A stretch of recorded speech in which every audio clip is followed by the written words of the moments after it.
Halo, perkenalkan nama saya Daud Antonius dan selamat datang kembali di podcast Psikolog ID.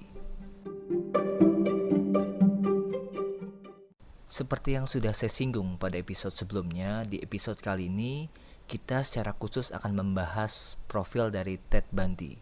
Seorang pembunuh berantai yang charming. Ia bahkan menggunakan pesonanya, karisma dan juga ketampanannya untuk memperdaya korban.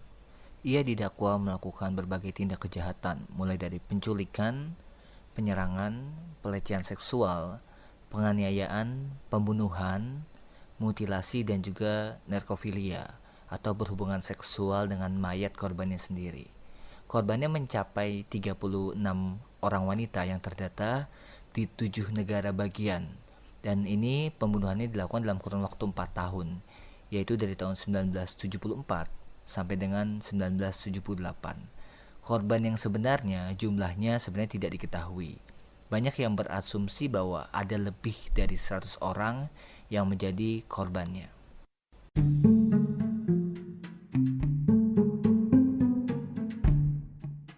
Sekarang kita masuk ke dalam latar belakang dari kehidupan pribadi Ted Bundy. Jadi Ted Bundy ini memiliki nama lengkap Theodore Robert Bundy yang lahir pada tanggal 24 November 1946. Ia lahir dari seorang ibu tunggal. Jadi dia dilahirkan di luar perkawinan. Ayahnya tidak diketahui siapa. Kakek dan neneknya mengakuinya sebagai anak.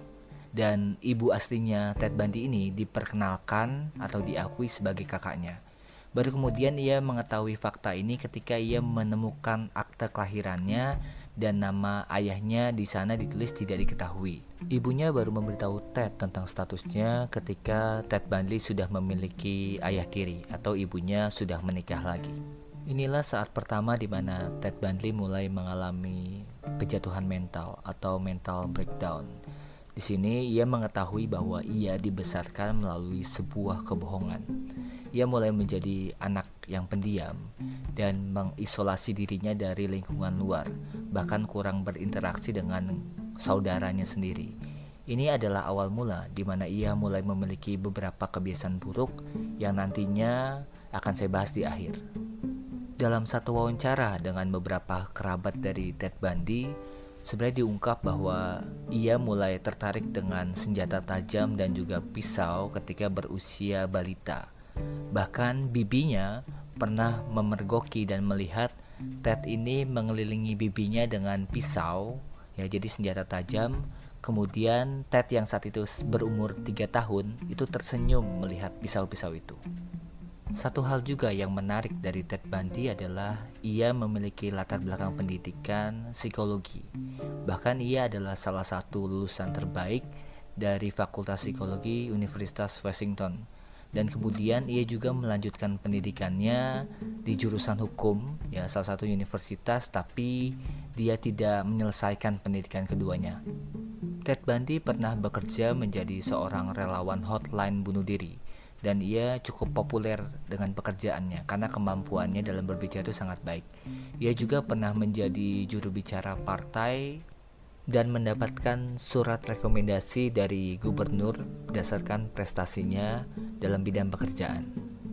Setelah latar belakangnya, kini kita akan membahas kasusnya yang fenomenal.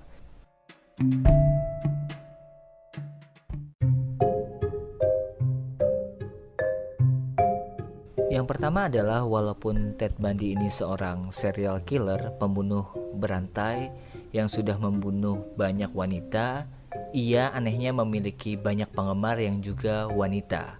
Jadi karena liputan kasusnya yang besar dan juga masuk siaran televisi nasional, ia diliput 250 wartawan dari 5 benua. Dan salah satu kasus pertama yang disiarkan secara live di Amerika.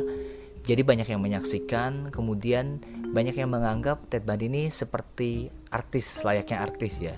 Jadi karena seperti yang saya bilang di awal, dia memiliki karisma, kemudian charming orangnya. Walaupun kejahatan yang dilakukan karena orang banyak yang melihatnya, orang banyak yang mengidolakannya. Hal kedua yang membuat kasus Ted Bundy cukup fenomenal adalah ia menjadi pembela atau pengacara bagi dirinya sendiri. Ya kalau kita runtut lagi dari latar belakang, ia memang memiliki latar belakang jurusan hukum dan ia sempat konflik dengan pengacaranya. Jadi pengacara itu diberikan oleh pihak kepolisian dan pengadilan untuk membelanya di pengadilan, tapi banyak yang disampaikan pengacara ini tidak sesuai dengan apa yang Ted Bundy inginkan. Jadi akhirnya ia mengajukan diri sebagai pengacara untuk dirinya sendiri dan itu disetujui.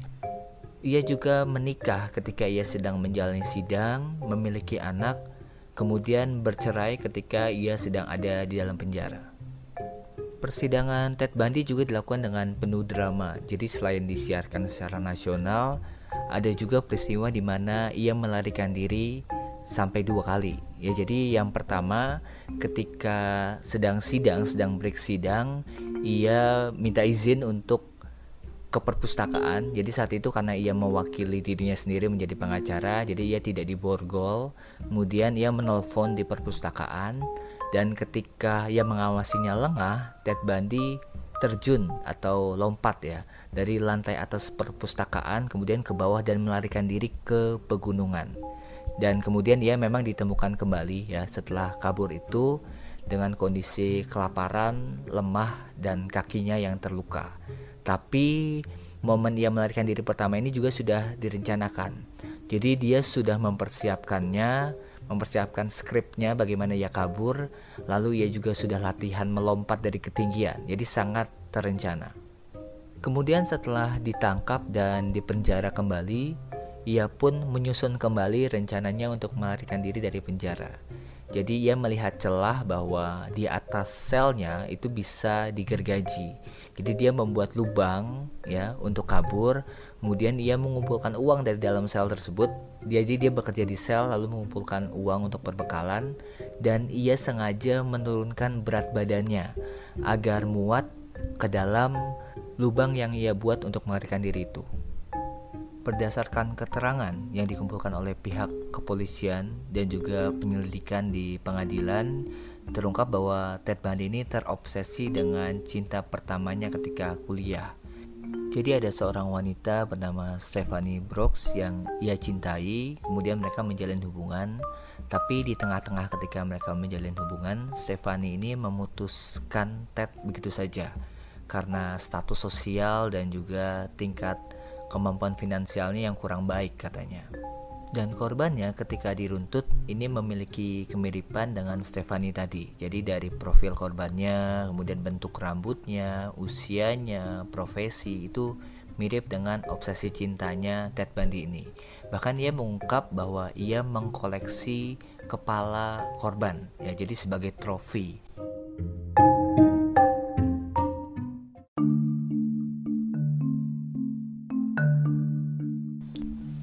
Ketika Ted Bundy ditangkap, banyak yang tidak mengira hal tersebut akan terjadi karena ia dikenal sebagai orang yang baik. Bahkan sisi kemanusiaan dari Ted Bundy ini juga muncul dalam reportase media lokal di tahun 1970-an. Jadi Ted Bundy ini pernah menyelamatkan seorang anak kecil yang hampir tenggelam di sungai. Ia bahkan langsung terjun ke sungai tersebut untuk menyelamatkan nyawa si anak yang hampir tenggelam.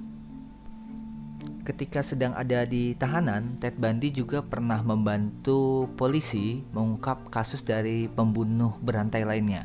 Jadi ada salah satu serial killer yang sering disebut sebagai Green River Killer yang telah melakukan 48 pembunuhan. Ted Bundy memberikan petunjuk dan membantu polisi dalam memprofil pembunuh tersebut hingga akhirnya pembunuh tersebut bisa terungkap dan ditangkap. Selama di penjara dan juga selama persidangan, Ted Bundy tidak pernah mengakui perbuatannya dalam membunuh para korban. Ia baru mengakui semua perbuatannya menjelang akan dieksekusi mati melalui kursi listrik. Jadi di sore hari menjelang akan dieksekusi, ia menerima wawancara eksklusif dari salah seorang psikolog dan juga pendiri organisasi evangelis. Jadi dia bilang bahwa dia mengakui telah membunuh 30 korban dan motif pembunuhan yang ia lakukan, kalau teman-teman lihat di sesi eksklusif wawancaranya itu ada di YouTube.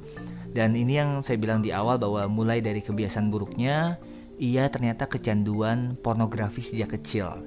Jadi ia kecanduan untuk melihat sesuatu yang berbau pornografi yang ada hubungannya dengan kekerasan. Dan fantasinya, ya dalam pikirannya, fantasi pornografi itu ingin diwujudkan secara nyata dan berlebihan. Jadi mulai dari menganiaya korban, melakukan perkosaan, pembunuhan, mutilasi, hingga berhubungan seksual dengan mayat, semuanya Ted Bundy sebutkan itu latar belakangnya adalah kecanduannya tersebut, adiksinya tersebut. Dari kacamata kriminolog, motif pembunuhan yang dilakukannya ini sejalan dengan beberapa serial killer lainnya, yaitu motif seksual ya. Pembunuhan yang dilakukan Ted Bundy juga adalah pembunuhan yang terencana dan terorganisir. Latar belakang psikologinya itu dipergunakan untuk memperdayai korban, dan dia juga memiliki latar belakang keilmuan hukum. Jadi ia juga mengetahui teknik dan metode penyelidikan yang dilakukan oleh kepolisian pada saat itu.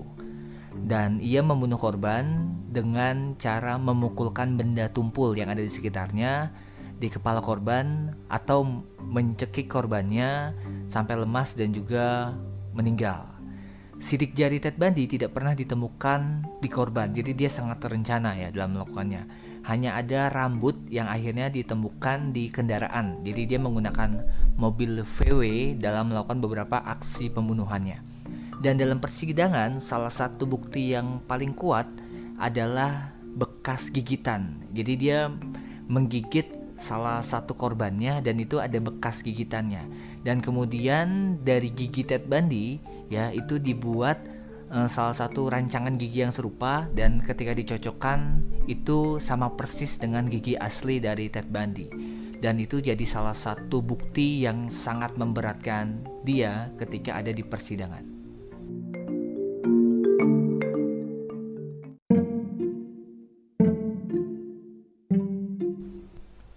Polisi cukup kesulitan dalam menangkapnya karena Ted Bundy ini memiliki kemampuan untuk mengubah penampilannya. Jadi dia seperti bunglon ya. Jadi sering tampil tidak dikenali, kemudian sangat manipulatif sehingga banyak orang yang mudah percaya pada sosoknya dan tidak menaruh kecurigaan. Bahkan dia seperti yang sudah saya sampaikan itu dikenal baik dalam berbagai pekerjaan yang dia lakukan dan mudah bergaul. Jadi profilnya memang jauh sepertinya dari seorang pembunuh. Jika kita gali dari profil psikologis Ted Bundy, ya berdasarkan salah seorang profesor dan juga psikiater dari Fakultas Kedokteran Universitas New York, dia mendiagnosis bahwa Ted Bundy ini mengalami bipolar disorder. Jadi di satu sisi dia sangat-sangat depresif, tapi di satu sisi dia sangat-sangat senang atau bahagia. Jadi moodnya itu sangat berganti dengan cepat. Dia juga mendiagnosis Ted Bundy ini memiliki kecenderungan untuk antisosial yang dia dapat dari kecil ketika mengetahui bahwa kakaknya adalah ibunya sendiri, dan juga ada kecenderungan psikosis.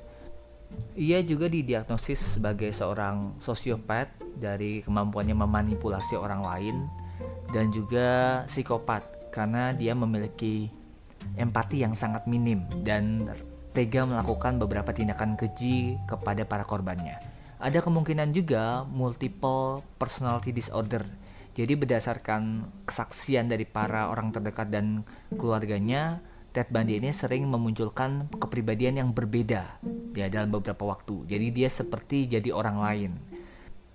Kemudian yang terakhir, ia juga didiagnosis memiliki kepribadian narsistik, yaitu gangguan kepribadian di mana seseorang menganggap dirinya ini penting dan juga memiliki kebutuhan untuk dikagumi, kebutuhan untuk dipuji, dan kebutuhan untuk dianggap oleh orang sekitarnya. Kasus Ted Bundy berakhir dengan hukuman mati yang dijatuhkan pada tanggal 24 Januari 1989 dengan menggunakan kursi listrik. Dan terakhir, Ted Bundy juga menangis terseduh-seduh ketika hukuman tersebut dijatuhi.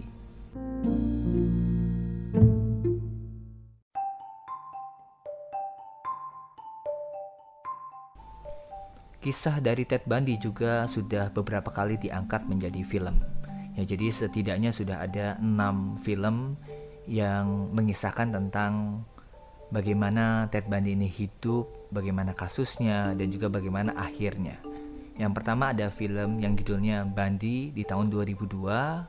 Kemudian ada film juga The Stranger Beside Me, itu ada di tahun 2003. Yang ketiga ada Ted Bundy Legacy of Evil, itu yang ada filmnya di tahun 2009. Ada juga film yang berjudul Ted Bundy Serial Monster di tahun 2018.